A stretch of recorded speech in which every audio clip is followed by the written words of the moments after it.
En l'an 389 de l'Hégire, Zawi et ses frères tramèrent une révolte contre Badis et abandonnèrent Ahmad à ses propres ressources, après lui avoir enlevé tous ses bagages.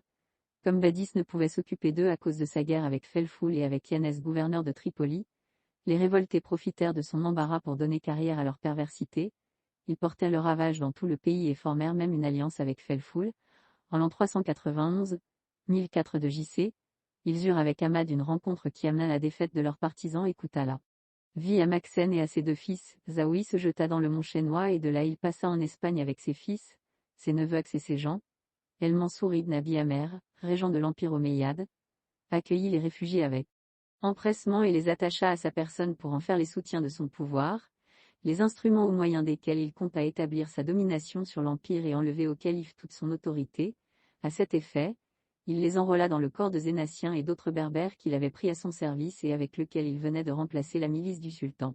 La puissance de ces Sanadjiens augmenta à un tel degré qu'il devint le principal appui d'El-Mansour et de ses fils et successeurs. Lors de la chute des Amérides, Zawi prit une part très active à la guerre qui éclata entre les musulmans espagnols et les troupes berbères, soutenues par les Sanadjas, par le corps entier des Zenata et par les autres berbères.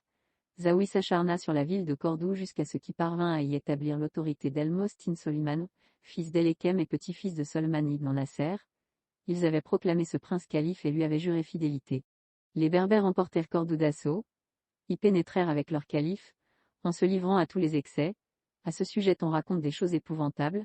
Pendant le pillage de la ville, Zawi alla enlever la tête de son père Oziri ibn Ménad, du haut de la citadelle où on l'avait planté et il l'envoya à sa famille pour être déposé dans le tombeau qui renfermait le corps de ce prince.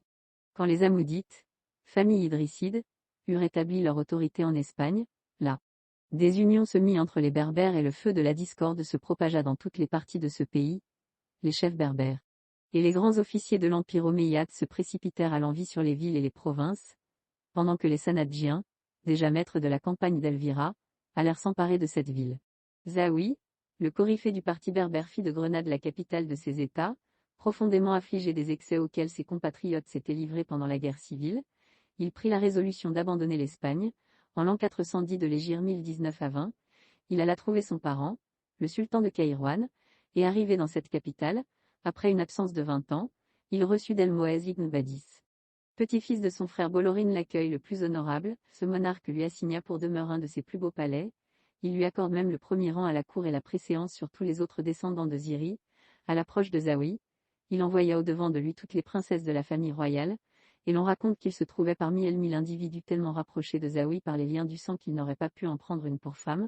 Ce fut alors qui enterra la tête de son père dans le tombeau qui en renfermait le corps. En quittant ses États espagnols, il y avait laissé son fils en qualité de lieutenant. Ce prince se rendit tellement impopulaire que les habitants de Grenade se révoltèrent contre lui, et faisant alors venir son cousin Aous, fils de Maxen ibn Ziri, qui habitait un château aux environs de la ville, ils fondèrent une nouvelle dynastie en lui prêtant le serment de fidélité. Aous devint un des plus puissants d'entre les petits souverains qui s'étaient partagé l'Espagne.